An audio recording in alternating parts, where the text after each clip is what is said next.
আজকে পড়ছি ভালোবাসার সীমানা পেরিয়ে। লেখনীতে রয়েছেন প্রিয়স্মিতা তেহজিব রায়। পর্ব ৮৪। ঠাস চপেটাঘাতের তীব্র শব্দে থমকে গেল সবাই। চোখ বড় করে একযোগে তাকালো শুদ্ধ প্রিয়স্মিতার দিকে। প্রিয়স্মিতার চোখ ছলছল করে উঠল। অটোমেটিকলি হাত চলে গেল গালে। সে পানি টলটলে চোখে হতভম্ব হয়ে তাকিয়ে আছে শুদ্ধের ক্রোধান্বিত মুখশ্রীর পানি। তার লাল টকটকে চোখ দুটো যেমন জমাট বাঁধা রক্তের কুণ্ড। অথচ প্রিয়স্মিতার চোখ দুটো নরম। সে তাই বাসা বেঁধেছে অভিমান, অবিশ্বাস। তার বিশ্বাস হচ্ছে না তার ভালোবাসা মানুষটা তাকে মারলো। রাগে ফোঁসফোঁস করছে শুদ্ধ। তার চোখ ঠিকরে যেন আগুন বর্ষিত হচ্ছে। দেখেই বোঝা যাচ্ছে ক্রোধ কন্ট্রোল করতে সে অপারগ। প্রিয়স্মিতাকে এক্ষুনি কাঁচা চিবিয়ে খাবে। প্রিয়স্মিতার গাল ভিজে উঠল। কাপা কণ্ঠে অবিশ্বাস ঢেলে বলল, তুমি আমাকে মারলে? শুদ্ধ দাঁত কিরমির করে হাত মুষ্টিবদ্ধ করে নিল। মাথা থেকে পা অবধি জ্বলে যায় রাগে। উপস্থিত সকলে হতভম্ব। যা কিছু হচ্ছে সব তাদের মাথার 10 হাত ওপর দিয়ে যাচ্ছে। শুদ্ধ হঠাৎ প্রিয়স্মিতার দুই বাহু চেপে ধরল। প্রিয়তার মতো গলে যাওয়ার মতো নরম না হলেও এতটা শক্তও নয়। বেশ ব্যথা পেল প্রিয়স্মিতার। তবুও একটু শব্দ করল না। অপেক্ষা করলো শুদ্ধের পরবর্তী বয়ানের। শুদ্ধ হাড়ের সমস্ত জোর লাগিয়ে গর্জন করে উঠল খ্যাপাটে বাঘের মতো। মুখ বিকৃত করে বলল, তোকে মারবো না? তোর মতো নাটকবাজ মহিলাকে আমি আর এক মুহূর্ত সহ্য করতে পারছি না। মন চাচ্ছে। বলতে বলতে থেমে গেল শুদ্ধ। চোয়ালের ধারালো দাঁতগুলো অভিনষ্ট ইস্পাতের ন্যায় কঠিন হয়ে আছে। প্রিয়স্মিত তার বিস্ময় ছড়া কণ্ঠে শুধালো, আমি নাটকবাজ? এসব কি বলছেন আপনি শুদ্ধ? কেন বলছেন এমন? প্রিয়স্মিতার এই না বোঝার ভান শুদ্ধের উত্তপ্ত মস্তিষ্কে পেট্রোলের কাজ করলো। ধাক্কা দিয়ে সরিয়ে দিল প্রিয়স্মিতাকে, যেন সে পৃথিবী থেকে নিষ্কাশিত ঘৃণিত কেউ, যাকে ছুঁলেও অস্পষ্ট হয়ে যাবে।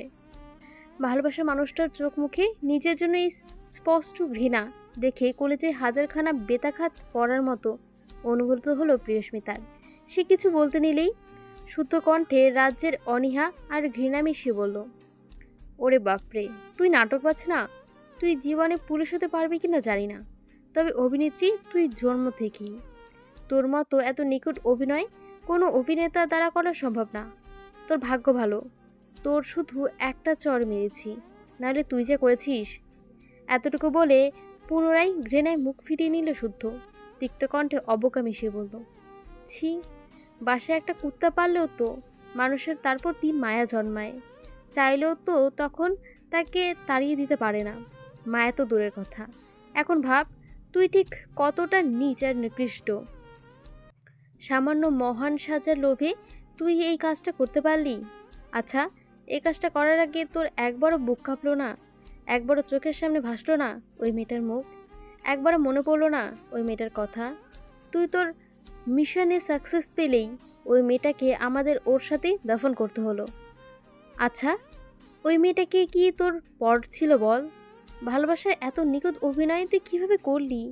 কিভাবে পারলি ওই মেয়েটার জীবনটা উলটপালট করে ধ্বংস করে দেওয়ার জন্য উঠে পড়ে লাগতে? তুই সত্যি ওর বোন? বিশ্বাসই হয় না।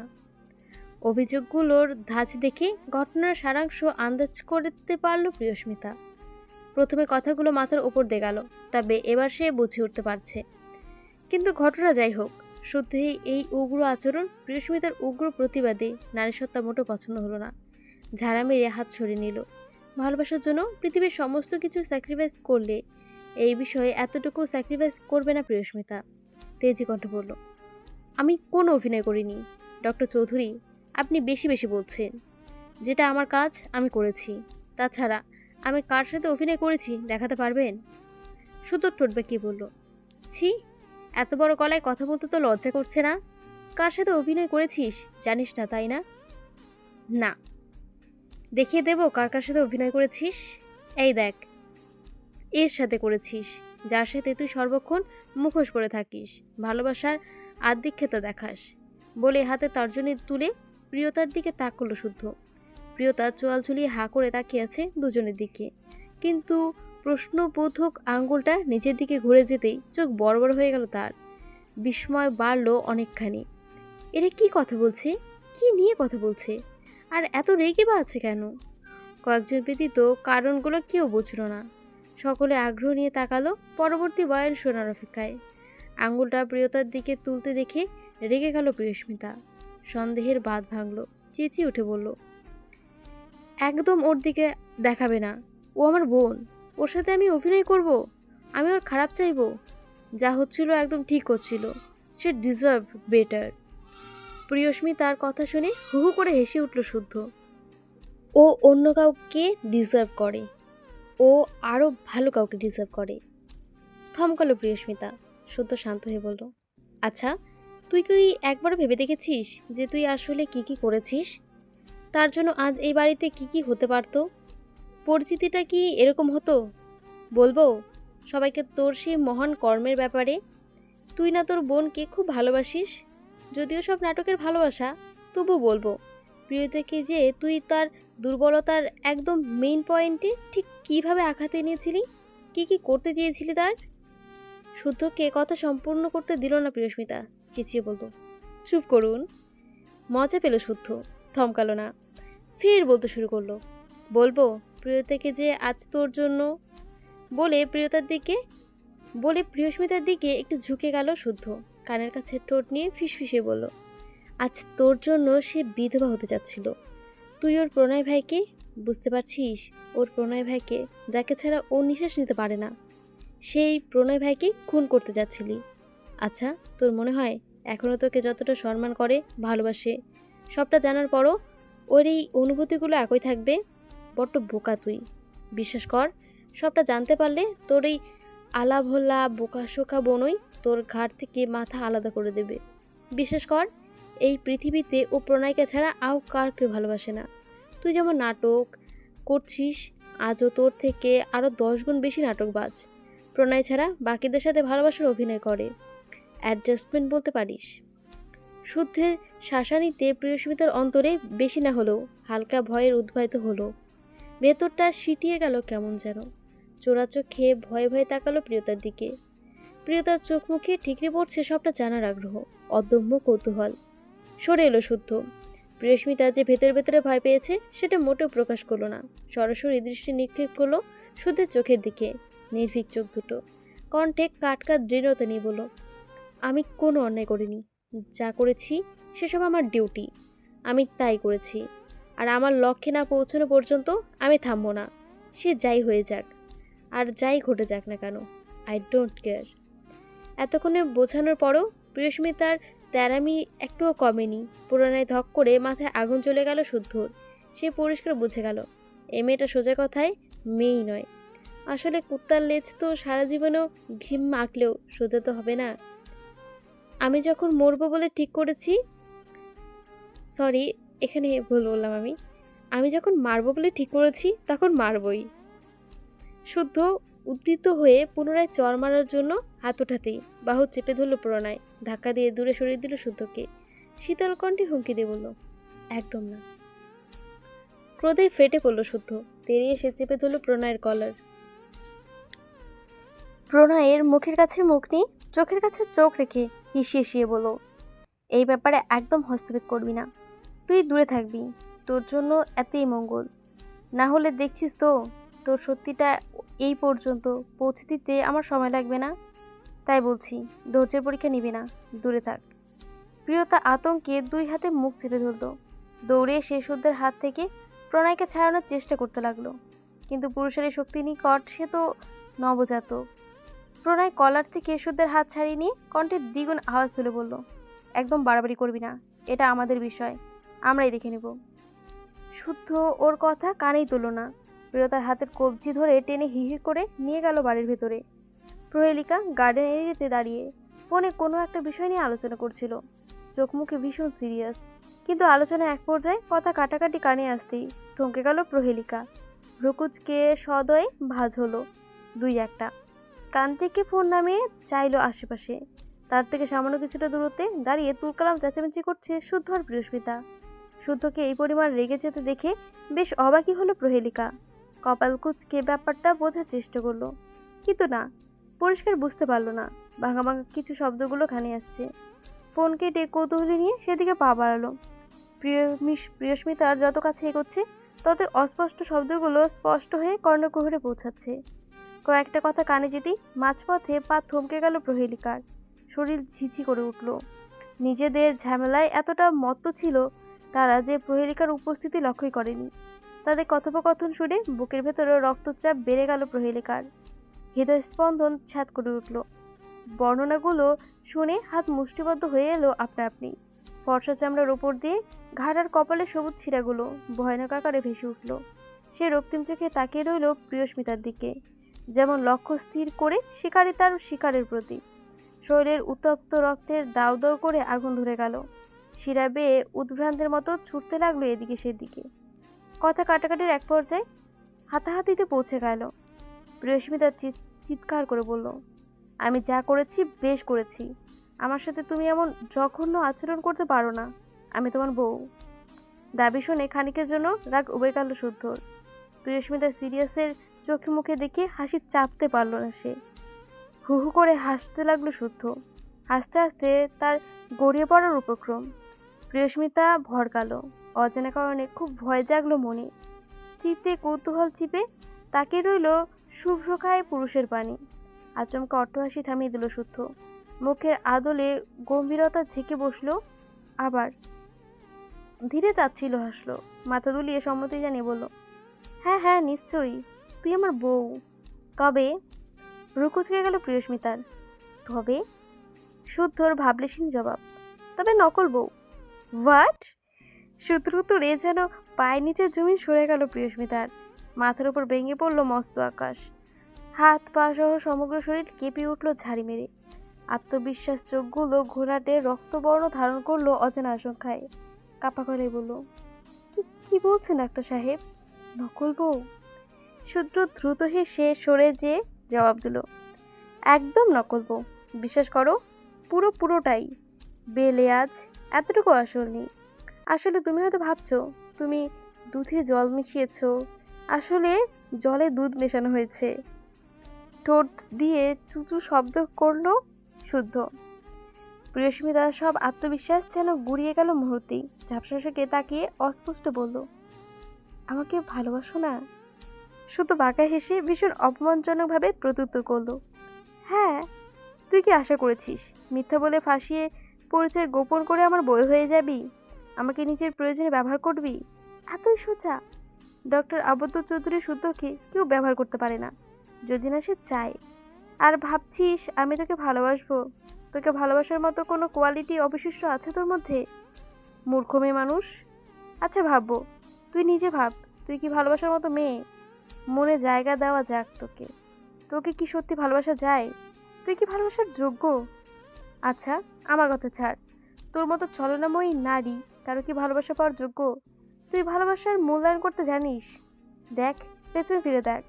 তোকে যে ভালোবেসেছে, সত্যি ভালোবেসেছে, তার অন্তত তুই জ্বালিয়ে পড়ে শেষ করে ফেলেছিস। সে তোকে সত্যি ভালোবেসেছে। সে হাড়ে হাড়ে টের পাচ্ছে যে তুই আসলে কি চিস। আর স্বপ্ন দেখিস আমি তোকে ভালোবাসবো? আমার স্ট্যাটাসের কোথাও নেই তুই। আসলে কিছু মেয়েকে ধন দিতে হয়, মন দিয়ে জাস্ট হয় না। না, তুই নিজেকে ভালোবাসতে পারিস না। না, তুই কারো ভালোবাসা পাওয়ার যোগ্যতা রাখিস। সাধারণ মেয়েদের মধ্যে কি থাকে? সহজাত কোমলতা, মিষ্টতা, নম্রতা, ভদ্রতা, লজ্জা, সহনশীলতা, নির্ভরশীলতা, এগুলোর একটাও তোর মধ্যে আছে? তুই কি সব মেয়েদের মধ্যে পড়িস যাতে দেখলে ভালোবাসার জন্য বুক কাঁপে, ছুঁয়ে দিতে মন চায়, অদম্য বাসনায় গায়ে জ্বর আসে? নিজের দিকে তাকা, তোর মধ্যে কি আছে? মিথ্যাচার, ছলনা, বিশ্বাসঘাতকতা, নাশকতা, মূলন, স্বার্থপরতা, স্বেচ্ছাচারিতা। নিজের জামে নিজের ভালোবাসার মানুষটার মুখ থেকে এত ভালো ভালো সার্টিফিকেট শুনে প্রিয়তার অনুভূতিগুলো বোধহয় মারাই গেল। নিস্তেজ কণ্ঠে শেষবারের মতো জানতে চাইল, তুমি সত্যি আমাকে কোনোদিনও ভালোবাসোনি? ছি, তোর মতো মেয়েকে ভালোবাসবো আমি? সেই একই উত্তর। শুদ্ধ ওর ভালোবাসার পবিত্রটুকু পায়ের তলায় ফেলে পিষে ফেলল। সম্পর্কের আসল আয়নাটি প্রিয়স্মিতার মুখের সামনে ধরে বলল, শোন, তুই আমাকে ব্যবহার করেছিস তোর স্বার্থে, আমি তোকে ব্যবহার করেছি আমার স্বার্থে। তোর এই বাড়িতে ঢোকা লক্ষ্য ছিল, আর আমার তোর ওপর নজর রাখার লক্ষ্য ছিল। তোর এই বাড়ির মানুষের বিশ্বাস অর্জন করার লক্ষ্য ছিল, আর আমার তোর বিশ্বাস অর্জন করার লক্ষ্য ছিল। তুই চেয়েছিলি প্রণয়কে মারতে, আমি চেয়েছিলাম তোর কাছ থেকে ইনফরমেশনগুলো হাতাতে। তুই তোর লক্ষ্যে মুখ থুবড়ে পড়লেও আমি কিন্তু পড়িনি। আমি আমার লক্ষ্যে ঠিকই সাকসেস। তোর হাতে থাকা সব ইনফরমেশন, পেপারস, পেন ড্রাইভ, সব কিছু আমার হাতে। তুই অদম্যভাবে আমার সঙ্গে পাঙ্গা নিয়েছিস। তোর আর আমার মধ্যে একটা অদৃশ্য ডিল ছিল, বুঝলি? বোঝাপড়া ছিল, কোনো বৈবাহিক সম্পর্ক ছিল না। তোকে আমি বিয়ে করিনি। যা কিছু হয়েছে তা সবটাই মিথ্যা ছিল। সবচেয়ে সাজানো ছিল তোর গুটিগুলো। আমি নিজের মতো সাজিয়ে নিয়েছি পরে। আর হ্যাঁ, এই পুয়াতি সাজার নাটকটা বন্ধ কর। তোর পেটে যে বাচ্চা নেই সেটা আমি খুব ভালো মতোই জানি। সবাইকে ঘোল খাওয়াতে পারলেও আমাকে পারবি না। আজ থেকে তুই তোর রাস্তায়, আমি আমার রাস্তায়, বলে হনহনিয়ে চলে গেল শুদ্ধ। প্রিয়স্মিতার মাথায় যেন বিশ্ব ব্রহ্মাণ্ড আছড়ে পড়েছে। ঠোঁট কাঁপল মেটার, দুই ঠোঁট কামড়ে ধরে চোখ বন্ধ করলো। সাথে সাথে গড়িয়ে পড়ল অশ্রু। এই দুই ফোঁটা নোনা অশ্রু শুধু চোখের পানি নয়, বরং নিজের দুর্বলতার শেষ কারণটাও বিসর্জন দিল প্রিয়স্মিতা। বুকের ওপর পাহাড় চেপে থাকলেও কেমন মুক্তির বাতাস দোলা দিয়ে গেল যেন। এখন থেকে সে মুক্ত, তার আর কোনো দায়বদ্ধতা নেই। ঠিক 2 মিনিট পর চোখ খুলল প্রিয়স্মিতা, দুই হাত মুষ্টিবদ্ধ, চোখ দুটো যেন আগুনের গোলা। লক্ষ্য এখন আগের থেকে বেশি তীক্ষ্ণ আর পরিষ্কার। এখন আর লক্ষ্যে কেবল আবরাশিকদের প্রণয় নাই, আবদ্ধ চৌধুরী শুদ্ধও রয়েছে। দেশের সাথে অন্যান্য পাশাপাশি নিজেদের সাথে অন্যায়েরও কঠিন প্রতিশোধ নেবে এবার প্রিয়স্মিতা। এক চুলও ছাড় দেবে না কাউকে। বিশ্বাসঘাতকদের জন্য চোখের পানি ফেলার মতো মেয়ে প্রিয়স্মিতা নয়। ডক্টর আবদ্ধ চৌধুরী শুদ্ধকেও ভুগতেও হবে তার এই কর্মের ফলাফল। সবশেষে প্রিয়স্মিতার মনে পড়ে গেল সেই দিন নির্বাণে বলে যাওয়া কথাগুলো। কেউ কাউকে কষ্ট দিলে বিশ্বাস ভেঙে কোনোদিনও সুখী হতে পারে না প্রিয়স্মিতা। আজ তুমি আমার সাথে যেটা করলে, এমন না হলেও একদিন তোমার সাথেও হবে। আমি তো সহ্য করে নিলাম প্রিয়স্মিতা, কিন্তু তুমি পারবে না। বাড়ির সকলে অবাক চিত্তে একে অপরের মুখে চাওয়াচাই করল। তাদের বড় গলায় চিৎকার বাইরের গার্ডেন এরিয়া পেরিয়ে ড্রয়িং রুম পর্যন্ত শোনা যাচ্ছে। তবে আবছা ইট পাথরের মোটা মোটা দেওয়ালের জন্য শব্দগুলো স্পষ্ট নয়। হাজারটা প্রশ্নের মাথায় জট পাকিয়ে যাচ্ছে প্রিয়তার। শুদ্ধ ভাইয়ের ইঙ্গিতপূর্ণ কথাগুলো বড় রহস্যময় লেগেছে। সে বুঝতে পারে না শুদ্ধ ভাই আসলে কোন সত্যি কথা বারবার বলার চেষ্টা করেছে, আর তার নিজের বোনই বা কীভাবে তার জীবন নষ্ট করে উঠতে পড়তে লেগেছে। সব ঠিক আছে, কিন্তু এই কথাটা বিশ্বাস হলো না। প্রিয়তার বোন কি কখনো বোনের খারাপ চাইতে পারে? তাহলে আসল ব্যাপারটা কি? কি নিয়ে এত ঝামেলা করছে দুজন?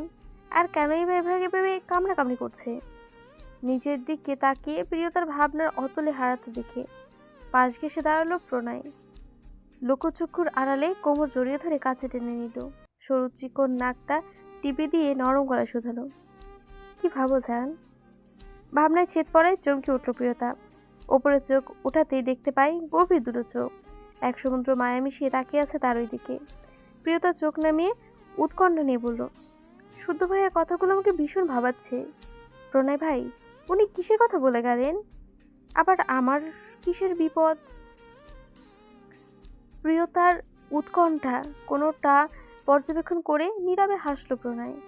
ঘাড় নিচু করে প্রিয়তার মাথায় চুমুকে বলল, তুই পাগলি, যাই বলুক আর সে সমস্যায় থাকুক না কেন, সব নিয়ে তুই এত মাথা ঘামাচ্ছিস কেন? আমি তো আছি। যে দুর্যোগে আসুক আমি 2 হাতে সামনে এনে নেব। সারা দুনিয়া ঝড়ের তাণ্ডবে উলটপালট হয়ে যাবে, কিন্তু তুই কখনো নিশ্চিন্তে তন্দ্রামগ্ন থাকবি এই বুকে। তোর ছোট্ট মাথা এসব হিজিবিজি ভাবনার জন্য নয়। তুই সবসময় চঞ্চল থাকবি, বায়না করবি। আমি যতদিন আছি তোর এই একটাই কাজ, আমার বুকে ঘাপটি মেরে পড়ে থাকা। এসব দুনিয়ার জটিলতা সামলানোর জন্য আমি তো আছি। প্রণয়ের আত্মবিশ্বাস বাণীতে ঝরঝরে হাসল প্রিয়তা। সকল কৌতূহল মরে গেল মুহূর্তেই। অবুঝ মন সায় জানালো, সত্যি তো, সে এসব হিজিবিজি ভেবে তার কি কাজ? তার কাছে তো তার প্রণয় ভাই আছে, তাকে ছোঁয়ার জন্য কোটা একটি বিশাল বটবৃক্ষ খাড়া রয়েছে। তাহলে সে কেন এই শুধু শুধু পাতে চিন্তা মাথায় নিয়ে সুখের ঘুম হারাম করবে? দুনিয়া জ্বলে যাক, পুড়ে যাক, জাহান্নামে যাক, কিছুতে কিছুই যায় আসে না প্রিয়তার। সে শুধু প্রণয় ভাইয়ের বুকে থাকতে পারলেই খুশি। প্রণয় আর প্রিয়তা ঘরে যাওয়ার উদ্দেশ্যে সিঁড়িতে পা রাখতেই পেছন থেকে ডাকলো অনুশ্রী বেগম, বড় আব্বা। সোজা দাঁড়ালো প্রণয়। অনুশ্রী বেগম ছুটে এলেন ছেলের কাছে। ছেলের চোখ মুখে হাত বুলিয়ে ভাঙা গলায় বললেন, আমার বাপ, তুই এত শুকালি কেমনে? তুই কি একটু খাওয়া দাওয়া করিসনি? শুনলাম অ্যাক্সিডেন্ট করেছিস। মায়ের কথা শুনে কঠিন চোখে প্রেমা আর প্রীতমের দিকে তাকালো প্রণয়। চোখ থেকে ঢোক গেল দুই ভাই। জোরপূর্বক হাসার চেষ্টা করে সুরসুর করে কেটে পড়ল। মায়ের দিকে তাকিয়ে প্রণয় মৃদু হাসলো। আমাকে জড়িয়ে ধরে আশ্বস্ত করে বলল, আম্মু, আমি একদম ঠিক আছি। ছোট্ট একটা অ্যাক্সিডেন্ট, তেমন কিছু হয়নি। দেখো, একদম ঠিকঠাক আছি। ছেলের নিষ্পাপ মুখটা দেখে অনুশ্রী বেগমের মাতৃমন কেঁদে উঠল। ওই একটা মাত্র ছেলেকে নিয়ে ওনার দুশ্চিন্তা শেষ নেই। ওভার থিঙ্কিং করতে করতে প্রেশার বাড়িয়ে ফেলেছেন মাঝে মাঝে। অনুশ্রী বেগম ছেলের কপালে ঠোঁট ছুঁয়ে বললেন, তুই একদম ভাবিস না বাবা, কয়েকটা দিন তোকে ঠিক মতো খাওয়া দাওয়া করাবো, দেখবি আবার আগের মতো হয়ে যাবি। আম্মু, আমি আগের মতোই আছি, স্টিল 85। চুপ কর ছেলে, এতটা বড় হয়ে যাসনি যে মায়ের চোখে ফাঁকি দিবি। আমি তোর পেট থেকে আসিনি, তুই আমার পেট থেকে এসেছিস। আম্মু, আহারে, আমার বাচ্চাটা কেমন শুকিয়ে গেছে, গায়ের রংটা কেমন চাপা হয়ে গেছে, চোখ দুটো গর্তে ঢুকে গেছে। পাশ থেকে তাল মালালো প্রিয়তা, মাথা নেড়ে নেড়ে বলল, বড় আম্মু, উনি একদমই খেতে চান না জানো। উনি খাওয়া নিয়ে কত ঝামেলা করে আমার সাথে। একটু জোরাজুরি করতে গেলে উল্টো আমাকে ধমক খাইয়ে চুপ করিয়ে দেন। প্রণয় চোখ ছোট ছোট কেটে তাকালো তার বউয়ের দিকে। বউ তাকে সুযোগ বুঝে চিপায় ফেলার চেষ্টা করছে। বাঁকা হাসলো প্রণয়, মাথা ঝুঁকিয়ে কানের কাছে ঠোঁট নিয়ে ধরে বলল, শাশুড়ির তালে তাল মেলাচ্ছ বুঝি? রোজ 6 থেকে 7 বার যে তোমাকে খাই, সেটা বুঝি যথেষ্ট নয়? আচ্ছা, ব্যাপার না, রুমে চলো, সন্ধ্যা হয়ে গেছে, ডিনারের আগে ইভিনিং স্ন্যাক্স। প্রণয়ের কথা শেষ করতে পারলো না, কুনুই দিয়ে পেটে গুঁতা মারল প্রিয়তা। চাপা কণ্ঠে তাতে দাঁত পিষে বলল, চুপ করুন অসভ্য লোক। প্রণয় কথা শেষ করতে পারলো না, কুনুই দিয়ে পেটে গুঁতো মারায় প্রণয়ের লাগলো। নিঃশব্দে হাসলো প্রণয়। আবারও উঠে যেতে নিল, বকরা দিল অনুশ্রী বেগম। কপাল কুঁচকে জানতে চাইল, ওইদিকে কোথায় যাচ্ছিস তোরা দুইজন? ওইদিকে কোথায় যাচ্ছিস তোরা দুইজন? প্রণয়ের কণ্ঠস্বরে ক্লান্তি। নিজের ঘরে যাচ্ছি আম্মু, ফ্রেশ হয়ে একটু রেস্ট নিতে হবে। তো ওইদিকে যাচ্ছিস কেন? ভ্রু কুচকালো প্রণয়। তাহলে কোথায় যাব? আমাদের ঘর তো ওপরেই। অনুশ্রী বেগম 2 হাত বুকে গুজে তাকালেন ছেলের দিকে। মায়ের চাহনি দেখে ভরকালো প্রণয়। যত যাই হোক, মায়ের এমন চাহনি দেখলে এখনও ছোটবেলার মতো ভয় লাগে। মনে হয় সে চুরি করতে গিয়ে ধরা পড়েছে। যাই আম্মু, চোখ নামিয়ে বলল প্রণয়। তুই মাত্র কদিন আগে পায়ে ব্যথা পেয়ে হসপিটালে পড়েছিলি, আর এখনও এতগুলো সিঁড়ি ডিঙিয়ে তুই 3 তলায় যাবি? তোদের জন্য ওইদিকে রুমটা আমি গুছিয়ে রেখেছি, চুপচাপ চলে যা। আর ওপরের ঘরের দিকে পা বাড়ালেই যেন না দেখতে পাই আমি। মায়ের হুকুম শুনে মাথায় আকাশ ভেঙে পড়ল প্রণয়ের। দ্রুত অসম্মতি জানাতে নিয়ে কঠিন চোখে তাকালো অনুশ্রী বেগম। প্রিয়তা ঢোক গিলল। প্রণয়কে আর তর্ক করতে না দিয়ে তার বাহু চেপে ধরে টেনে নিয়ে গেল উত্তরের দিকে ঘটাতে। বাড়ির সকলেও চলে গেলেন যে যার ঘরে। প্রণয়ের গটগট পায়ে ঢুকে গেল, ধরাও করে বিছানায় বসে পড়ল সে। রাগে নাকটা বারবার ফুলে ফুলে উঠছে। বিড়াল ছাড়া নেয় পেছনে পেছনে রুমে প্রবেশ করলো প্রিয়তা। প্রণয়কে মুখ গোমরা করে বসে থাকতে দেখে মিটিমিটি হাসলো। পায়ে পায়ে গিয়ে বসলো প্রণয়ের কোলে। 2 হাতে গাল জড়িয়ে ধরে টুপটুপ করে সারা মুখে চুমু খেলো। আহ্লাদি কণ্ঠে গদগদিয়ে বলল, আহা, আমার বাবুটা বাচ্চাদের মতো ঠোঁট ফুলায়, মুখ ফুলায়, দেখলেই টুপুস টুপুস করে কামড়ে খেতে মন চায়। হাওয়াই মিঠাই, পুরোই হাওয়াই মিঠাই। প্রণয় ঠোঁটে হাসি ফুটল। বলিষ্ঠ 2 হাতে পেঁচিয়ে ধরল মখমলে কোমর। নাকে নখ ঘষে আহ্লাদে প্রকাশ করল। রয়ে শুয়ে কিছু বলার উদ্দেশ্যে মুখ খুলতেই আচমকা তার 2 গাল চেপে ধরল প্রিয়তা। পুরুষালী পুরো ঠোঁট দুটো পাউট করে দেখে বেশ আনন্দ পেল সে। প্রণয় চোখ বড় বড় করে দেখছে ওর কর্মকাণ্ডগুলো। প্রিয়তা পাউট করা ঠোঁট দুটোর দিকে লোলুপ চোখে তাকালো। ঠোঁট দুটো যেন ধমক দিয়ে বলছে, গাধি মেয়ে, বুদ্ধি কি হাঁটুতে? আমি কি দেখার জিনিস? আইসক্রিমের মতো টুপ করে মুখে পড়ে নে। প্রিয়তা ঢোক গেল। ঠোঁট আবারও কথা বলবে নাকি নিজেদের ভাবনায় নিজে বেকুব বনে গেল প্রিয়তা। হেসে ফেলল, আলতো করে ঠোঁটে ঠোঁট চাপলো। সাথে সাথেই বোধহয় গলায় অ্যাডাম আপেলটা নড়ে উঠল। প্রিয়তার চোখ পড়ল গলায়। অ্যাডাম অ্যাপেলসটা অনবরত ওঠানামা করছে। প্রিয়তার ঠোঁট ছেড়ে বাঁ হাতে স্পর্শ করলো অ্যাডাম অ্যাপেলে। হাতটা স্পষ্ট করতেই প্রিয়তার বুকের ভেতর কেমন ধুকধুক করতে শুরু করে দিয়েছে। চোখ বন্ধ করে মোহগ্রস্তে নেয় সে তার ওপর ঠোঁট রাখতেই সরু কণ্ঠে হাতটা ছুটে গিয়ে নিচে জন্মে গেল। অ্যাডাম অ্যাপেলের উপস্থিতি না পেয়ে বিরক্তিতে কপাল ভাঁজ করল প্রিয়তা। ঠোঁট খুলে দেখলেও হাতটা ওপর নিচে দৌড়াদৌড়ি করছে। ফিলিংস নষ্ট হওয়াতে রেগে গিয়ে হাত চেপে ধরল প্রিয়তা। মধুর কণ্ঠে ধমকে দিয়ে বলল, এই এই একদম ছোটাছুটি করবি না। আমি কি তোকে খেয়ে ফেলছি? একটা তো চুমই দেব। চুপচাপ দাঁড়া এক জায়গায়। প্রিয়তার বাচ্চামি দেখে শব্দ করে হাসলো প্রণয়। প্রিয়তার মাথায় চাটি মেরে বলল, আহা গাধা, তোকে পিটিয়ে কখনো মানুষ করা সম্ভব হবে না, কিন্তু তোকে পিটিয়ে মানুষ করা অসম্ভব। প্রিয়তা কথা বলে অসহায় চোখে তাকালো প্রণয়ের দিকে। হাসির তালে তালে পুরুষের শরীরে ঝাঁকুনি দিয়ে উঠছে। প্রিয়তা মুগ্ধ হলো। পলক্ষীন ঝাউনিতে তাকিয়ে রইল এক ধ্যানে। প্রণয় হাসতে গালে টোল পড়ে। আর এই দৃশ্য দেখলে পাগল পাগল লাগলে প্রিয়তার বোকাশোকা চাহনি দেখে হাসি থামিয়ে দিল প্রণয়। ভ্রুনাচে বলল, হুম, কি চাই? প্রিয়তা ঠোঁট উল্টালো। তার স্পষ্ট স্বীকারোক্তি, আদর চাই। কোনটা, স্টেটার নাকি মেইন কোর্স? দুটোই। জবাব শুনে ঠোঁট কামড়ে হাসলো প্রণয়। চুলের খোপায় মুখ ডুবিয়ে বলল, মাথা খারাপ? এই ঘরে থেকে ছুঁই আর পুরো গোষ্ঠী শুদ্ধ মানুষ জড়ো করি? প্রিয়তা বোকা চোখে তাকিয়ে অবুঝ গলায় শুধালো, কেন? মানুষ কেন আসবে? তোরে জোরে জোরে ও আ সরিয়া সরিয়া উচ্চারণ, ব্যঞ্জনবর্ণ স্বরবর্ণ পড়ার তীব্রতা শুনে তারা ভাববে আমি হয়তো তাদের আদরের দুলালিককে চিবিয়ে খাচ্ছি। কোনো বর্ষা নেই। প্রিয়তা অবাক হলো। প্রণয়ের মুখের পানে তাকিয়ে বলল, আহা, কি স্বরবর্ণ ব্যঞ্জনবর্ণ, কেন পড়বো? আমার কি এসব শেখার বয়স আছে? এগুলো তো আপনি স্কুলে ভর্তি হওয়ায় আগেই শিখেছিলেন। ঠোঁট কামড়ে হাসলো প্রণয়। আচমকা হা করে চেঁচিয়ে উঠল প্রিয়তা। সাথে সাথেই মুখ চেপে ধরল প্রণয়। চাপা কণ্ঠে থমকে বলল, আস্তে, পাশের রুমে তো শ্বশুর শাশুড়ি আছে। নিচতলার রুমগুলো সাউন্ডপ্রুফ নয়, এক্ষুনি ছুটে আসবে। প্রিয়তার ঠোঁট ফাঁক হয়ে গেল। আপনা আপনি মুখ হা হয়ে গেল। প্রণয়ের দিকে তাকালো। লোকটার চোখ মুখে শয়তানি খেলা করছে। প্রিয়তা অবাক না হয়ে পারল না। একটা মানুষ যে কি পরিবার নষ্ট হতে পারে তা বোধহয় প্রিয়তার কল্পনার বাইরে। প্রণয় সুরভিত ঘাড়ে হালকা করে চুমে এঁকে না ঘষল। কানের লতিতে ঠোঁট চেপে ফিসফিসিয়ে বলল, চল যান, আমরা আমাদের ঘরে চলে যাই। কতদিন হলো রুমটা দেখিনি। বেডটা তো খুব মিস করছি। প্রিয়তা বোধ করলো সেও বেডটা খুব মিস করছে। আর মনে সম্মতি জানালো প্রিয়তা। মুখ লটকে বলল, কিভাবে যাব? বড় আম্মু তো আমাদের দেখলেই ধমকে আবার এখানে পাঠিয়ে দেবে। তাহলে চল চুপি চুপি যাই, যেন কেউ না দেখে। রুমে ঢুকে দরজা লাগিয়ে দেব। বুদ্ধিটা মন্দ লাগলো না প্রিয়তার কাছে। ঘর থেকে বেরিয়ে সোফার আড়ালে লুকিয়ে পড়লো জামাই বউ। সতর্ক চোখে চুপি চুপি উকি ঝুঁকি মারছে দুজনে একটা সোফার আড়ালে লুকাতে বেগ পেতে হচ্ছে। প্রিয়তার সামনে থাকতে নিলেই কোমর ধরে হ্যাচকে টান দিল প্রণয়।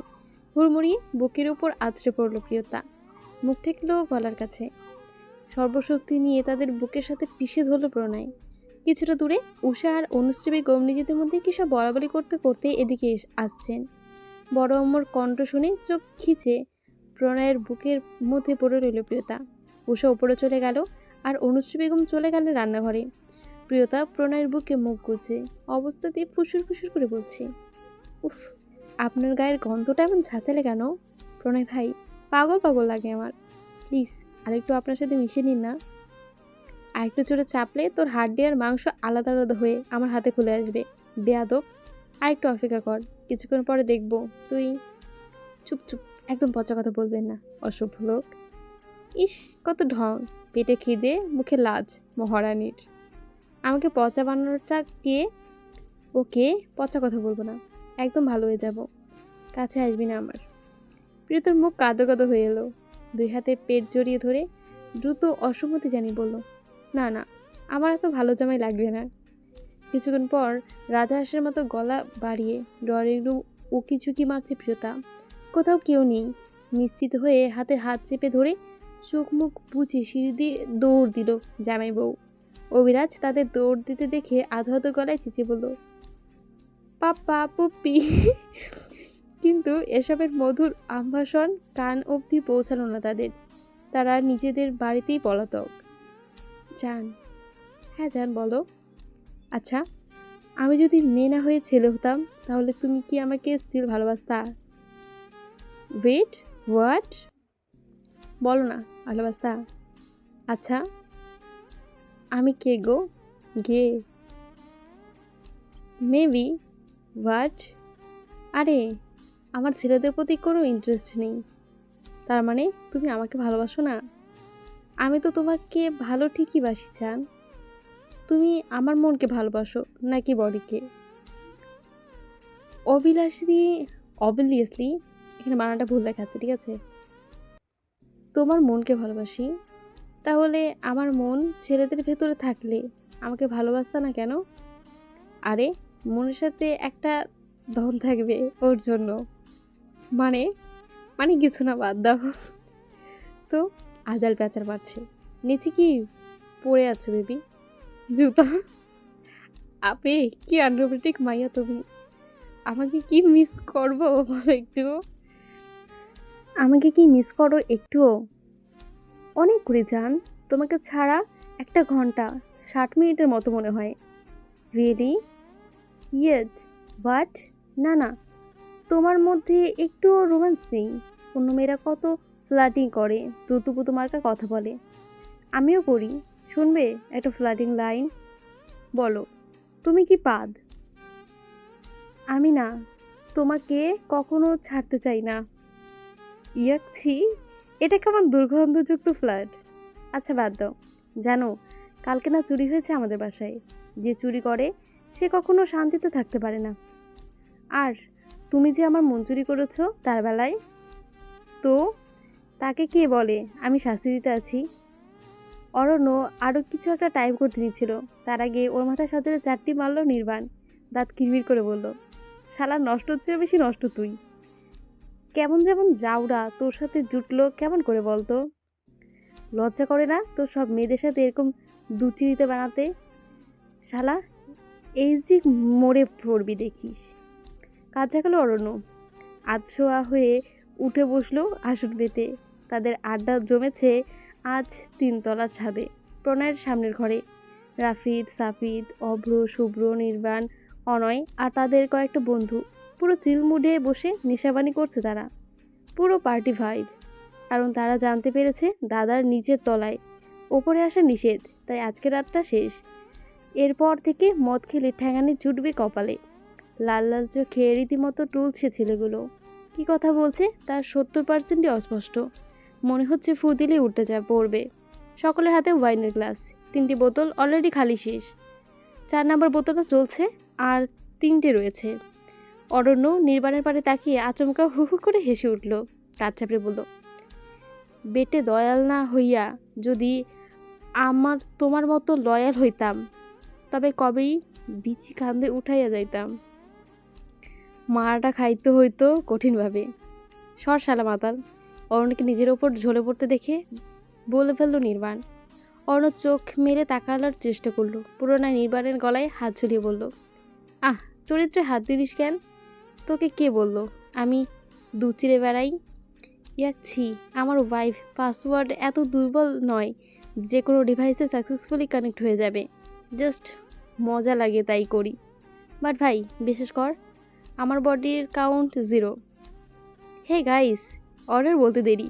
রাফিদ, সাফিদ, অভ্র, শুভ্র, আয়ান 8 থেকে 10টা মোবাইলের অডিও রেকর্ডার অন করে ধরল অরণ্যের মুখের ওপর। অর্ণ মাতাল গলায় চেঁচিয়ে উঠল, আই লাভ ইউ জান, গুড নাইট। যথারীতি ভয়েস নোটটা সব গার্লফ্রেন্ডের ইনবক্সে চলে গেল। অয়ন মাতাল হয়ে ঢলে পড়ায় অর্ণর গায়ে হ্যাচ করে কাঁদতে কাঁদতে বলল, ভাই তিশারে কত ভালোবাসছিলাম। শালি 4টা বছর প্রেম করলো আমার সাথে, আমার শরীর মন সব নিয়ে খেলে দিয়ে শেষে পেট মোটা টাকলা বুড়া নাকি নানা মুস্তাকাকে বিয়ে করে নিল। শালি আস্তা কাল সাপ, বেইমানি, শয়তানি। আমার ইজ্জত লুটে নিয়ে বিয়ে করলি, কেমনে পারলি? আমার ভবিষ্যৎ বউ যখন জানতে পারবে আমি ভার্জিন না, তখন কি উত্তর দেব আমি? অরণ্য ধুম করে আয়নের পিঠে কিল দিয়ে বলল, খামোশ। এক্সকে এক্স বলতে শেখো প্রিয়। কালসাপ, শয়তান, বেইমান এসব কি? আমার এক্স তো মাকড়সা ছিল, মায়াজাল বানিয়েছিল। আমি কিছু বলেছি? গুরুদেব, আপনার এক্স জানি কয়টা ছিল? কাউন্ট করিনি। ও, এই হ্যান্ডসাম, এদিকে শোন। হাতের ইশারায় ডাকলো অরণ্য। নির্বাণ কপাল কুঁচকে তাকালো। অরণ্য খিল্লি উড়িয়ে বলল, কোচি কার্তিক, সারা জীবন লয়াল থেকে কি পাইছো শুনি? ভার্সিটিতে থাকাকালীন কত রূপসী, চঞ্চলা, চপলা প্রপোজ করছিল, তাদের দিকে ঘুরেও তাকায় আসনি। সেদিন ওদের মধ্যে কাউকে ধর্মন সব উজাড় করে দিলে আজ এসবে কেলিয়ে পড়ে থাকতে হতো না, আর ছ্যাঁকা খেয়েও বাঁকা হয়ে থাকতে হতো না। চুপ কর শালা। রাত্রি 12টা। ওদের হাই হুকের জ্বালায় দু চোখের পাতা এক করতে পারছে না প্রণয় প্রিয়তা। সাউন্ডপ্রুফ রূপ, ভেতরে সব শব্দ বাইরে না গেলেও বাইরে সব শব্দ ভেতরে ঢুকছে। তাদের কথা সবটাই পরিষ্কার শুনতে পাচ্ছে প্রণয় প্রিয়তা। অন্ধকার রুমের এক কোণে মিটমিটি করে জ্বলছে হালকা হালকা হলুদ আলো। বিছানা চাদর এলোমেলো, মাঝে চারিদিকে ছড়িয়ে ছিটিয়ে শার্ট, প্যান্ট, ওড়না, কামিজ সব। প্রণয় টি শার্টের ভেতর ছোট্ট বিড়াল ছাড়া নাই গুটুসুটি বেড়ে শুয়ে আছে প্রিয়তা। দীঘল ভেজা চুলের গভীরে ধীরে ধীরে আঙুল চালিয়ে আদর করে দিচ্ছে প্রণয়। একটু পরপর হাঁচি দিচ্ছে প্রিয়তা। সন্ধ্যা থেকে পরপর 3 তলায় 3বার গোসল ফেলেছে তারা। ফলস্বরূপ ঠান্ডা লেগে গেছে প্রিয়তার। প্রণয় আষ্টে বৃষ্টি বুকের সাথে মিশিয়ে রেখেছে প্রাণ পাখিকে। প্রিয়ত শরীরের কাপড়ের এক টুকরো নেই, কেবল প্রণয়ের টি শার্টের ভেতরে ঢুকে শরীরের উষ্ণতায় লেপ্টে আছে সে। শরীরের পুরুষালী উষ্ণতা পেয়ে বড্ড আরাম বোধ করছে প্রিয়তা। সারাটা শরীর ব্যথায় যন্ত্রণায় নীল হয়ে যাচ্ছে। চোখ বুজে পড়ে আছে প্রিয়তা। উন্মুক্ত পিঠে পুরুষালীর হাতের স্পর্শ অনুভব করেছে। কেঁপে কেঁপে উঠেছে বারংবার। হাড়ের পাশে কানের লতিতে আছড়ে পড়েছে তপ্ত গরম শ্বাস। চোখ বুজতে শোনা গেল একটা গভীর তবে অত্যন্ত কোমল কণ্ঠ। আমার বুকে ঘুমা যান, আমার ময়না পাখি, নিশ্চিন্তে ঘুমা। প্রিয়তা সিক্ত বুকে নাক ঘষল। চোখ বুজে ঘুমের রাজ্যে পাড়ি জমাতে নিলে বাইরে থেকে পুনরায় হট্টগোলের শব্দ ভেসে এলো। এবার মেজাজ খারাপ হয়ে গেল প্রণয়ের। রাগে দাঁতে দাঁত চাপলো। প্রিয়তার কানে কানে ফিসফিস করে বলল, তুই 2 মিনিট অপেক্ষা করে যান, এক্ষুনি আসছি। বলে যত সহকারে প্রিয়তার ছোট্ট শরীরটা কমফোর্টারের মুড়িয়ে দিয়ে ঘর থেকে বেরিয়ে গেল প্রণয়। ছাদের কোণে বাঁশের একটা কঞ্চি তুলে এগিয়ে গেল উত্তরের দিকে। নেশায় বোধ হয়ে উল্টে পাল্টে প্রলাপ করছে, বকছে এক একজন। রাদীপ নেতার মতো ভাষণ ভঙ্গিতে কিছু বলার প্রস্তুতি নিতে কারো বজ্রধমক শুনে এক লাফে সাদিবের কোলে চড়ে গেল। শব্দের তীব্রতায় কেঁপে উঠল উপস্থিত সকলে। চোখ টিপটিপ করে তাকাতেই অক্ষিপটল ভেসে উঠল গভীর একখানা শক্তপোক্ত পুরুষালী অবয়ব। অভ্র অরণ্যকে বেছে ধরে তুতলিয়ে তুতলিয়ে বলল, ভাই, তুই না বলেছিলিস দাদার নিচের তলায়? অর্ণ চোখ কচলে কচলে তাকালো। তার মনে হচ্ছে সে নেশার ঘরে ভুলভাল দেখছে। প্রণয় এই মাতালগুলোর সাথে কথা বলে মোটেও সময় নষ্ট করলো না। তার নীতিতে আবার কম কথা রয়েছে, কাজ বেশি, তাই কাজে লেগে পড়ল। এগিয়ে এসে আচ্ছা মতো ধোলাই দিতে লাগলো সবগুলোকে। পিঠে কঞ্চির আঘাত পড়তেই চ্যাং মাছের মতো লাফিয়ে লাফিয়ে উঠছে এক একজন। পরনের লুঙ্গি খেলে গেল রাফিদের। সে লুঙ্গি ফেলে যেদিকে চোখ যায় সেদিকেই দৌড় দিল। বাকিদের অবস্থাও সেম।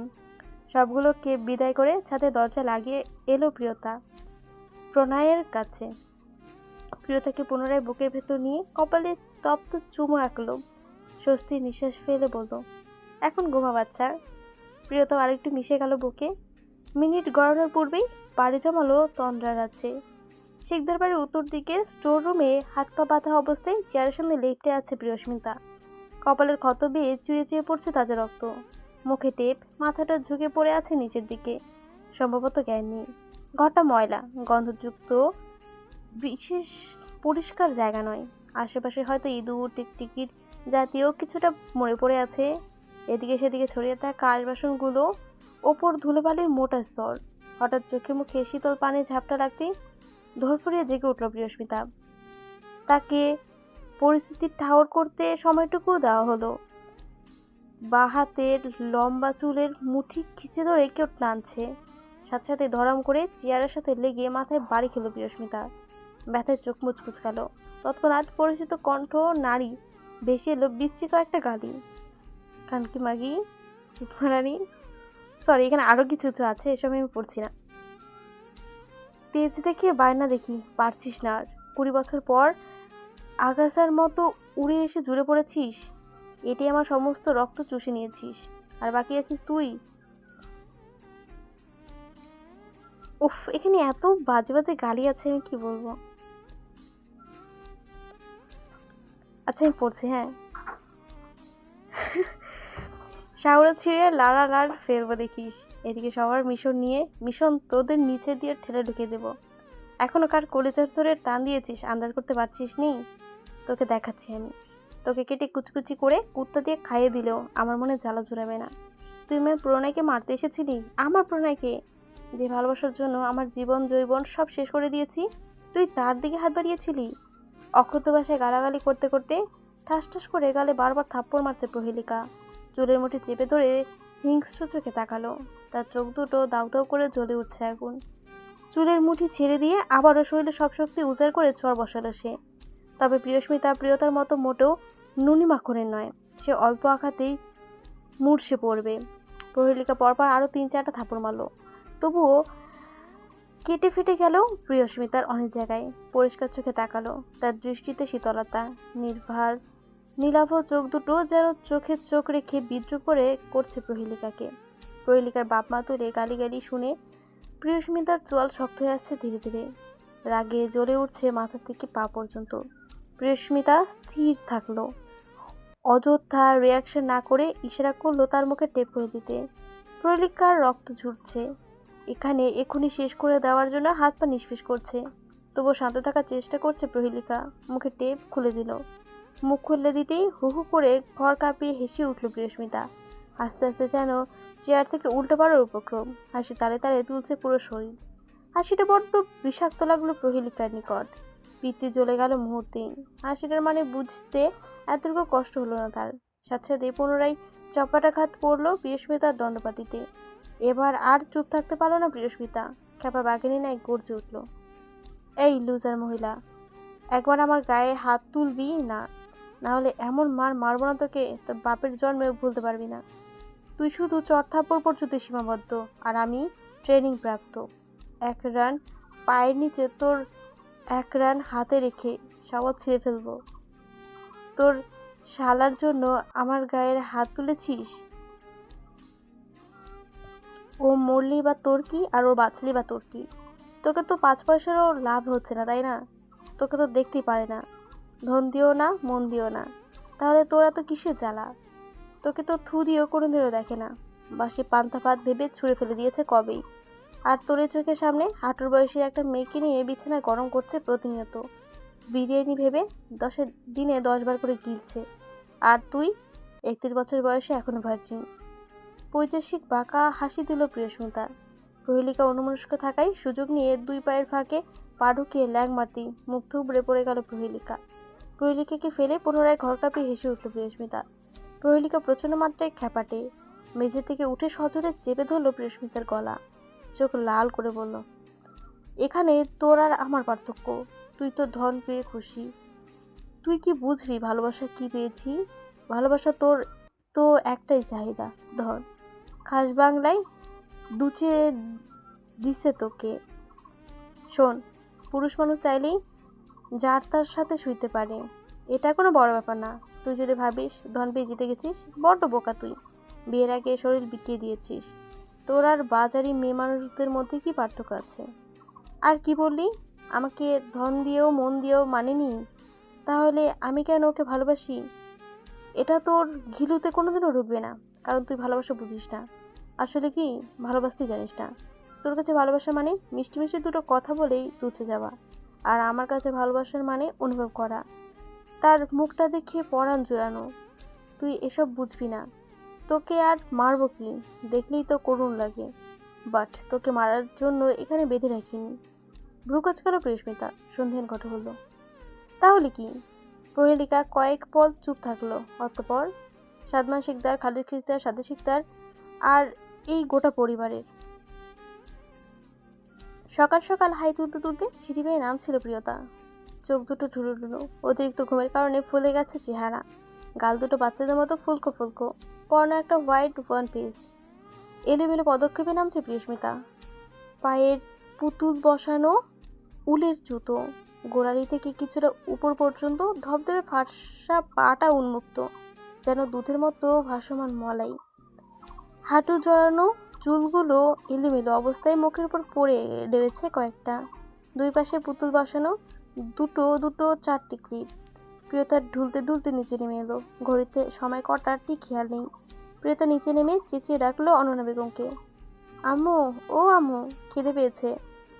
একদম দুধ কর্নফ্লেক্স দেবে না, আমি লুচি খাবো। রান্নাঘর থেকে হাঁক ছাড়লেন অনন্যা বেগম। চুপ কর মাইয়া, বাসা ভর্তি মেহমান, তোরে জোরে চিল্লাচিল্লি কেন করছিস? তোমাকে কি শিক্ষা দীক্ষা দেওয়া হয়নি?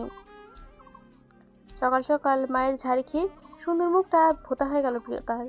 কিছুটা শাড়ি টাড়ি পরে ঘোমটা টোমটা দিয়ে শখ মিটে গেছে। কিছুদিন বউ ফিল নিয়ে এখন আবার আগের ফর্মে ফিরে এসেছে প্রিয়তা। শাড়ি টাড়ি পরতে এখন আর ভাল লাগে না তার। এদিকে ওদিকে পেঁচিয়ে যায়, বিরক্তকর। সে বাড়ির মেয়ে হয়ে ঠিক আছে। প্রিয়তা বড় করে একটা হাই তুলল। হা করার বিশালতায় গলার ভেতর অবধি দৃশ্যমান হলো। তার মাথায় ঘুরপাক খাচ্ছে বাসাবর্তী মেহমান কথাটা। তন্ময় পাশ থেকে ফুরুত কেটে বলল, হা বন্ধ করো প্রিয়া আপু, মুখের মধ্যে হাঙ্গর লাফিয়ে ঢুকে যাবে। চুপ কর বেয়াদব, চোখ কুচকে বলল প্রিয়তা। মেহমান খোঁজার উদ্দেশ্যে ভ্রু কুচকে ইতিউতি তাকাতেই ড্রয়িং রুমে চোখ পড়ল। গুটি কয়েক মানুষ হা করে তাকিয়ে আছে তার ওই দিকে। লোকগুলোকে দেখে হা বন্ধ করে ফেলল প্রিয়তা। ঠিক হয়ে দাঁড়ালো। মানুষগুলোকে মোটো ছেড়ে ছেড়ে লাগছে না প্রিয়তার। দুজন পুরুষ আর একজন মহিলা। লোক দুটোর মধ্যে একজনকে খুব ছেড়ে ছেড়ে লাগলো। কোথায় জন্য দেখেছে ভাবতে ভাবতে চোখ দুটো ছোট ছোট করে ফেলল প্রিয়তা। ভদ্রমহিলা হেসে ডাকলেন তাকে হাতের ইশারায়। অচেনা মানুষের সামনে যেতে বারবার বিতৃপ্ত বোধ করছে প্রিয়তা, তবু ভদ্রতার খাতিরে গুটি গুটি পায়ে এগিয়ে গেল। মিসেস অরিন জাওয়াদ মুগ্ধ হয়ে তাকিয়ে আছে প্রিয়তার দুধে মাখা মুখশ্রীতে। মেয়েটা তো ওনার ছেলের বর্ণনা থেকে বেশি সুন্দর। একধানে দেখতে থাকলে কেমন ঘোর লেগে যাচ্ছে, চোখ ফেরাতে ইচ্ছে করছে না। ভদ্রমহিলা যেমন দেখে ইতস্তত বোধ করছে প্রিয়তা। জি আন্টি, মিসেস অরিন জাওয়াদ হেসে বললেন প্রিয়তাকে নিজের পাশে বসে মাথায় হাত বুলিয়ে। কিসে পড়ো মা তুমি? অনার্স 2য় বর্ষ। জবাব শুনে একটু অবাক হলেন মিসেস জাহিদ। ভ্রুকুচকে পুনরায় মাথা থেকে পা পর্যন্ত পর্যবেক্ষণ করে বোঝার চেষ্টা করলো। এই মেয়ে 18 দেখিয়ে বোঝার তো কোনো ব্যাপারই নেই। তিনি মিষ্টি হেসে জানতে চাইল। 21+। প্রিয়তা দুই পাশে মাথা নাড়ল। 20+। কোন ভার্সিটিতে পড়ো তুমি? Toronto university, Canada.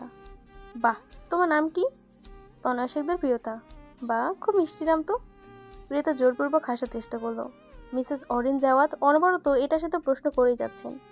এত প্রশ্নের জবাব দিতে দিতে বিরক্তিতে নাক মুখ কুচকে ফেলল প্রিয়তা। অস্তিত্বে গাঢ় থেকে মাথায় হাত বোলাচ্ছে।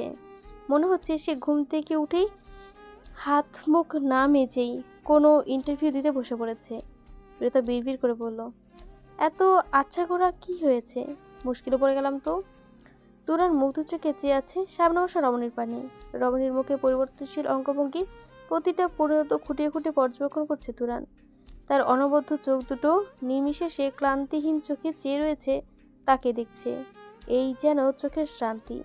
তুরান চোখ দুটো বারবার ঘুরিয়ে ঘুরে এদিকে ওদিকে ফর্সা পায়ের তালায়, হাতুর পাতায়, ফুলকো গালে, চোখের ভারী পল্লবে। তবে দেখতে দেখতে কিছু অদ্ভুত মার্গের ওপর চোখ যাচ্ছে বারংবার। সে গাঢ় দৃষ্টিতে সেগুলোর উপর দৃষ্টিপাত করলো। গলার পাশে লালচে দাগগুলোর দিকে একটা নয়, বরং বেশ কয়েকটা। হাতের ঘাড়ের দিকেও রয়েছে। চুলের জন্য স্পষ্ট দেখা যাচ্ছে না। প্রিয়তার এবার মনে হচ্ছে সে বুঝি দম আটকে মরে যাবে। তাকে অস্বস্তি থেকে উদ্ধার করতে হয়তো এসে হাজির হলেন সাহেব শিকদার, খালিদ শিকদার। অন্যরা সামনে সোফায় বসে কুশল বিনিময় শুরু করতে লাগলেন। তুরান আর তার পরিবারের শিকদার বাড়ির মেয়েদের জন্য বিয়ের প্রস্তাব নিয়ে এসেছে। তবে তারা মেয়ের নাম জানে না, তাই শিকদার পরিবার ধরে নিয়েছে তারা হয়তো থিরার জন্য সম্বন্ধ নিয়ে এসেছে। অরিন জাওয়াদ সন্তুষ্ট কণ্ঠে বলল, মেয়ে আমাদের খুব পছন্দ হয়েছে মিস্টার শিকদার। বলতেই হবে আপনার মেয়ে লাখে একটা, লক্ষ্মীমন্ত দেখতে। সাহেব শিকদার বুঝতে না পেরে বললেন, জি, কিন্তু মেয়ে তো এখন আনাই হয়নি। কখন দেখলেন? অরিন জাওয়াদ কিছু বলবে তারপর বেহুট করে উদয় হলো প্রণয়। কোথা থেকে এসে গা ঘেঁষে বসলো প্রিয়তার। পরনে টি শার্ট কুচকানো, সিল্কি চুলের কয়েকটা এসে আছড়ে পড়েছে কপালের ওপর। পাশে বসতে প্রণয়ের শরীরের মাতাল করা ঘ্রাণটা পেল প্রিয়তা। সকল অস্বস্তি যেন দূরে চলে গেল মুহূর্তেই। তুরান শীতল চোখে তাকালো প্রণয় শিকদারের দিকে। তাদের ওয়ান অ্যান্ড অনলি টার্গেট, যার জন্য বিগত কয়েক বছর রক্তপানি করেছে তারা।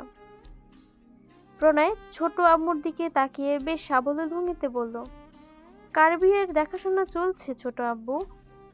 সাহেব শিকদার বলা পূর্বেই অরিন জাওয়াদ বললেন, এই তো আমার ছেলের জন্য আপনাদের মেয়ের হাতটা চাইতে এসেছিলাম।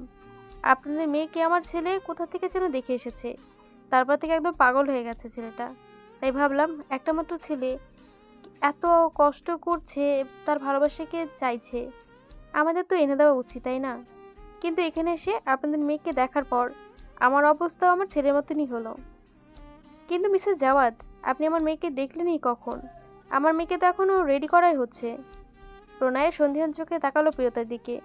মিসেস অরিন জাওয়াদ হাসি হাসি মুখে বললেন, অন্য মুখে কেন দেখব?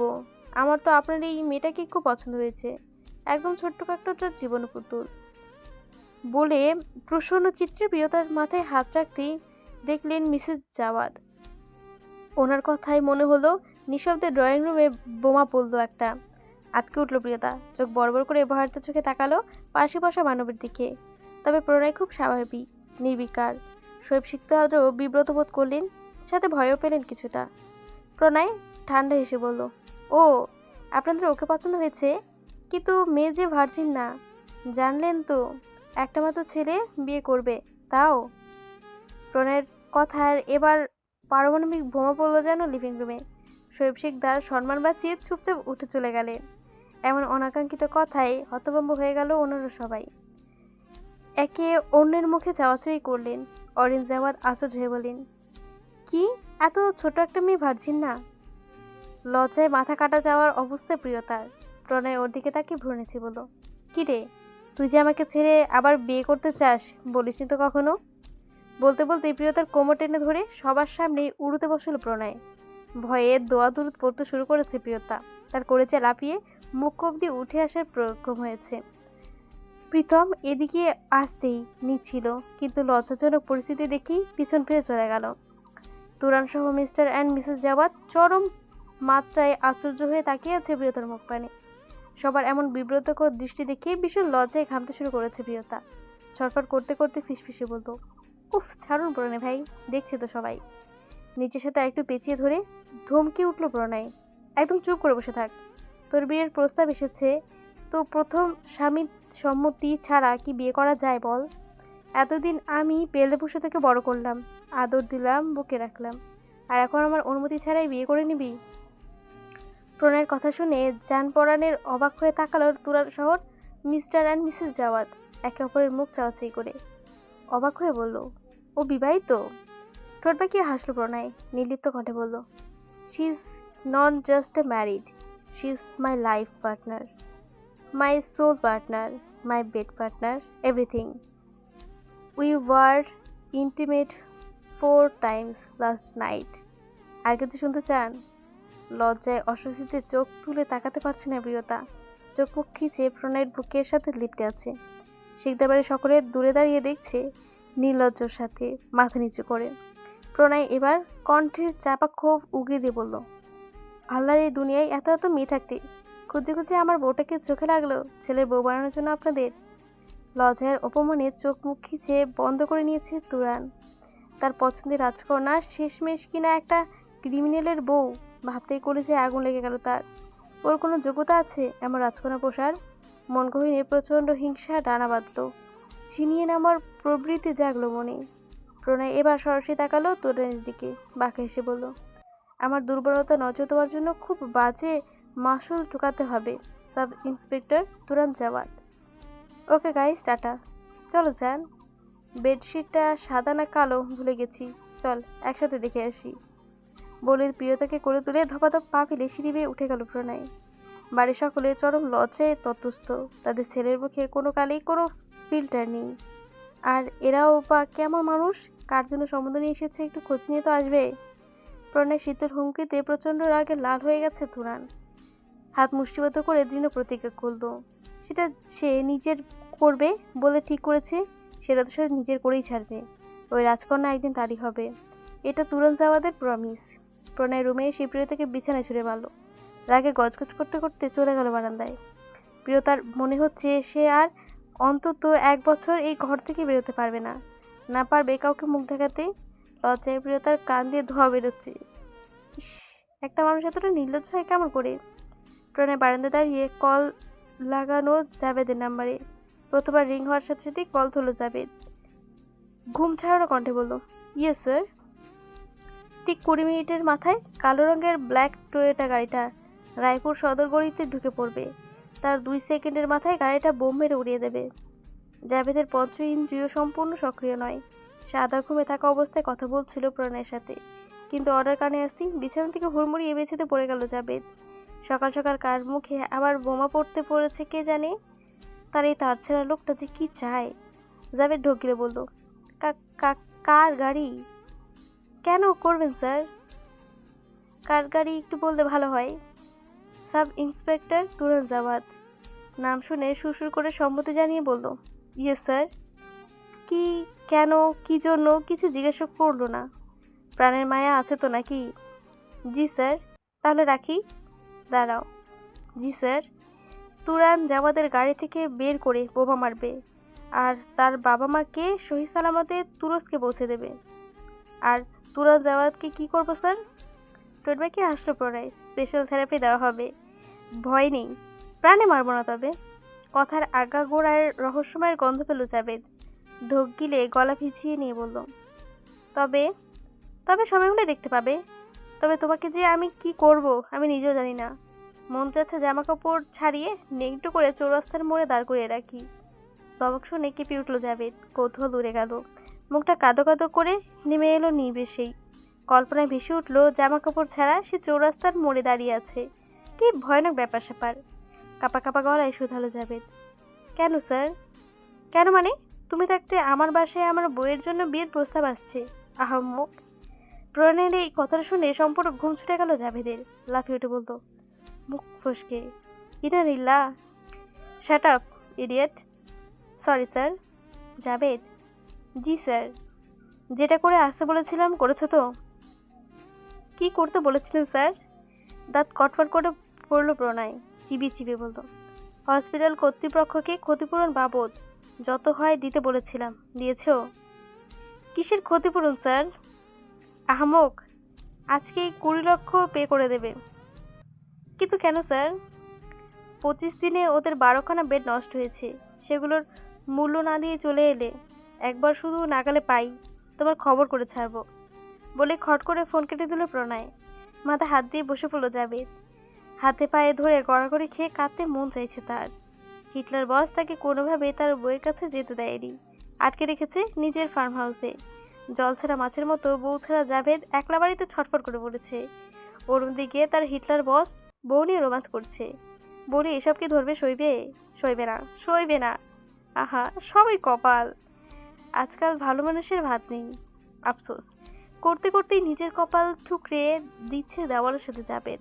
আবার ব্যথা পেয়ে কপাল লদলতে বলল, আল্লাহ, এই নিজের তো না নেওয়া যায় না। কতবার বললাম কিসমতের দানা ফুরিয়ে গেলে তুলে নিও, তবু এই জালিম বসের হাতে নিপীড়িত অত্যাচারিত না করো। ফোন কেটে বারান্দা থেকে ঘরে চলে গেল প্রণয়। প্রিয়তা উল্টো হয়ে কমফোর্টার মুড়িয়ে পড়ে আছে। লজ্জায় সে চোখ মেলতে পারছে না। প্রণয় বাঁকা হাসলো। বেডসাইড টেবিলে ফোন রেখে কমফোর্টারের মধ্যে ঢুকে পড়ল। পেট চেনে চেপে ধরলে একদম নিজের কাছে, নিজের প্রাণ পাখিটাকে।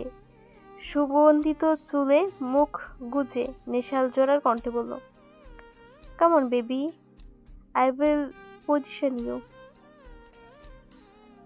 ফিজিয়াল কণ্ঠটা শুনে পা থেকে মাথা তালু পর্যন্ত শিরশির করে উঠল প্রিয়তার।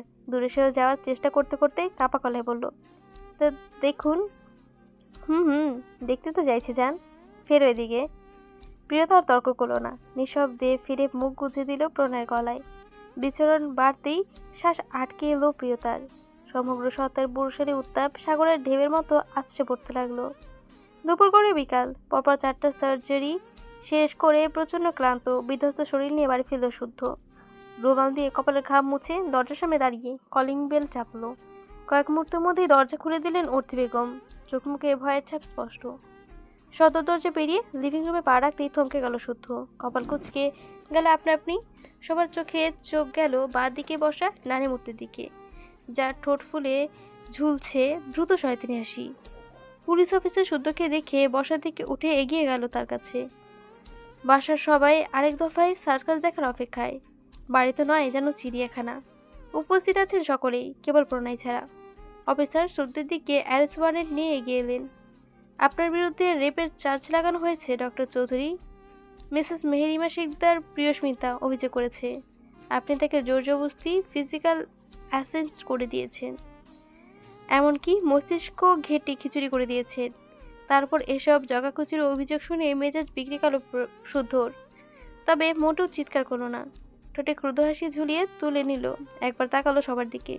সকলে চোখ মুখে বিব্রতকর ভাব স্পষ্ট। ঠোঁটের হাসি প্রসারিত হলো শুদ্ধর। কোনো লুকোচাপা ছাড়াই ভাবলিশ কণ্ঠে বলল, রেপ? Seriously officer?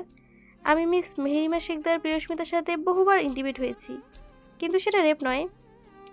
আমি তো জানতাম জোর জবরদস্তি সেক্সুয়াল অ্যাসাইনসেড, এটাকে রেপ বলে। বাট মিস মেহেরিমা শিকদার প্রিয়স্মিতার ব্যাপারটা বোধহয় কিঞ্চিত ভিন্ন ছিল। উনি তো আমার সাথে ইভেনলি মোমিরাল এনজয় করেছেন, এভরি মোমেন্ট এনজয় করেছেন। প্রতিবার ইন্টিমেট হওয়ার সময় আমার থেকে ওনার এক্সাইটমেন্ট ছিল দেখার মতো। Am I right mister Priyasmita? Sorry miss Priyasmita. একটু থেমে সরাসরি প্রিয়স্মিতার চোখের দিকে তাকিয়ে এলো শুদ্ধ। বাড়ি ভর্তি সকলের সামনে বেশি অস্বস্তি বোধ করলেও এই বাড়ির ছেলেগুলোর মুখে কোনো ফিল্টার নেই। বাড়ির বড়দের সামনে যখন তখন এমন লাগাত ছাড়া উত্তর দিয়ে দেয়, তা মোটেও আশা করেনি। প্রিয়তা সবার দিকে তাকিয়ে সামান্য বিব্রত বোধ করলো। অফিসার প্রিয়স্মিতার দিকে তাকিয়ে বলল, এটা কি সত্যি মিস প্রিয়স্মিতা? আপনি রেপ আর কনসেন্ট বুঝতে পার্থক্য বোঝেন না? শুধু বাঁকা এসে ফের বলল, সেক্সুয়াল ইন্টারকোর্স যখন পারিপার্শ্বিক সম্মতি হয়, যখন সেখানে আর কোনো রেপ বলা চলে না। অফিসার, আমার মনে হয় মিস প্রিয়স্মিতা আপনাকে তার উত্তেজনা মুহূর্তগুলোর কথা বলতে ভুলে গেছে। কোনো ব্যাপার না, আমার রুম ডেট 1 থেকে একটা হিডেন ক্যামেরা আছে, ওটার ফুটেজ বের করলেই দুধ আর পানি আলাদা আলাদা হয়ে যাবে। ওইখানে ওনার উন্মাদতার এভরি মোমেন্ট ক্যাপচার করা আছে। কি ঠিক বললাম তো মিস প্রিয়স্মিতা শিকদার? দেখবেন নাকি সেই পুরো ভিডিও ফুটেজগুলো? পর্বটা এখানে শেষ হয়ে গেছে। কেমন হয়েছে অবশ্যই জানাবেন। ভালো লাগলো অবশ্যই লাইক, কমেন্ট এবং সাবস্ক্রাইব করে দেবেন। আসছি আজকে গল্পটা হয়তো অনেক জায়গায় ভুল গিয়েছে, কারণ অনেক যেখানে এমন বাজেভাবে লেখা আছে বানানগুলো যে বোঝাই যায় না। আপনাদের হয়তো অনেকটা বুঝতে সমস্যা হচ্ছে, আমার পড়তে সমস্যা হয়। এখানে হয়তো লেখিকার দোষ নেই, অনেকটা লেখে। 1 ঘন্টা এক একটা পর্ব যদি হয় তাহলে বুঝতে পারছেন যে কত লিখতে হয়। একটু ভুল তো যেতেই পারে। আমাদের ভুলগুলো একটি ক্ষমাসুন্দর দৃষ্টিতে দেখবেন। আসছি আজকে, দেখা হবে পরবর্তী পর্বের সাথে।